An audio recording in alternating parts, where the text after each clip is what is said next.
next clip explains why he goes so hard on Joe. Apparently, they were cool. In addition to that, this is how he has so much knowledge about Joe Biden being a racist. He knows the guy personally.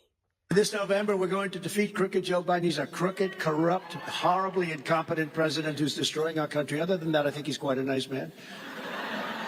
No, you know, it's funny. I was talking this day. We had a big rally. We could have filled that arena. It's a 8,000-seat arena. We could have filled that thing 3 times. And I said to the people, I didn't say this often, but I said, look, here's a story. I always respected the office of the president and the presidency so much, and I would never hit Biden very hard. But then he indicted me. He indicted me. I said, I can't believe it. I got indicted. I got indicted for nothing, for something that is nothing. They were doing it because it's election interference. And then I got indicted a second time, and a third time, and a fourth time. And a lot of people said that that's why the black people like me, because they have been hurt so badly and discriminated against. And they actually viewed me as I'm being discriminated against. It's been pretty amazing. But it possibly, I don't know, maybe there's something there. But I got also sued, and a lot of it comes right out. All of it comes out of the Justice Department. Now, this clip is one of the reasons why J.D. Vance says that Kamala Harris is copying off of former President Trump. That's why this November, black Americans are going to tell, you all watch The Apprentice, right? They're going to tell crooked Joe Biden, you're fired, get the hell out of here.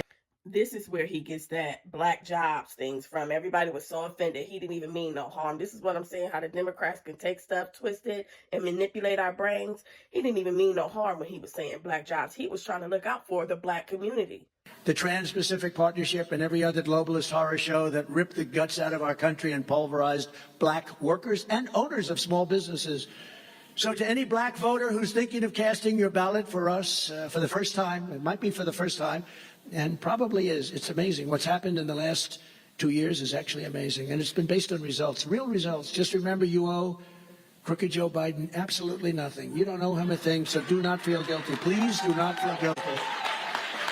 The radical Democrat Party has waged war on black families for many, many decades. Think of it.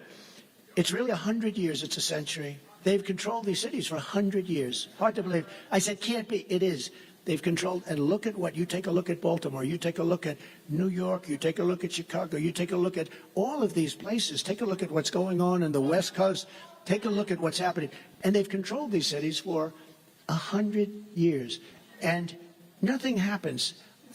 There's slum areas. Are there slum areas in your community? They're dangerous. Are some areas in your community dangerous? We got to be real. If we want to address the problem, we got to call it out. So are there? Nothing has happened, and we're going to change it. We're going to change it. Radical left Democrats, they are really not doing well. And they shouldn't be doing well, because honestly, they've done a lousy job for you. They've done a lousy job for everybody, but for black Americans, they have done a very poor job. Every day, we are welcoming more black voters back home to the Republican Party. Did you guys know that? Did you guys know that originally black people were loyal to the Republican Party? Think about it. That's why we have so many conservative values. Like, typically, black people don't believe in abortion. Typically, and I'm just saying, we don't believe in the LGBTQ plus communities, our Bibles. All of those things are conservative values.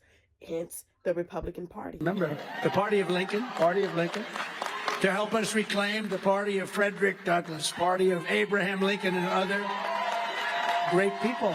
When I gave pardons to people, every single person, I mean, I've never seen, when they see me, they cry. It's such an incredible power of the president. And people that I felt were unfairly convicted of something, or maybe it was too long. We had a woman, a wonderful woman. We all know who that is. I won't even mention names. She was given 50 years in jail. 50. She served 22, 23. And she had like 25 years left. I said, for what? And today it would be, they wouldn't, it would be a reprimand what she did. And it was so sad to see that. I let her out. I let a lot of people out, a lot of great people. Y'all think he would have let out Marcellus Williams? And I granted clemency, a pardon to Duke, and he's gone on to do fantastic things. They see me and they literally start to cry. People with records and people that had some big problems, and they're cleaner than anybody else in the room. When you give a pardon, they're expunged of everything. They're the cleanest people. I often say, this guy who had a rough life, is cleaner than anybody else in the room, all dilettantes, right? They say the cleanest, but it's something that I really appreciate. So we appreciate some of the people that I gave pardons to are in this room, and we all know who you are. I know who you are, and it was my honor. It was my honor. Y'all hear that? He said it was his honor. I wish our current Democratic administration took the honor and exonerated some of these people. Here's what he has to say about immigration in his own words. Country right now is being destroyed by people coming in that nobody has any idea where they come from. Think of it. They're coming in from prisons and jails. They're coming in from mental institutions and insane asylum. That's a mental institution on steroids, okay? There's never been anything like this. This is an invasion of the United States of America. And they're taking your jobs, and they're taking Hispanic jobs, and they're taking union jobs. How about the unions? The unions, they work long and hard to get their wages up, and they have wages now, and people are going to be working for 15% and 20% of what people are getting now. And we don't want that. We don't want that. In some ways, it's good for an employer, but it's really bad for our people, and it's very unfair for our people. And we don't want that. We want people to come into our country, but we want them to come in legally through a process. And it is true. A lot of unions are looking and they're saying, what are we going to do? Because, you know, you're driving a truck and they do a great job, but you're driving a truck and somebody comes along and he's willing to do it for a tiny fraction of the cost. And those people are out of jobs. The unions are going to be in big trouble.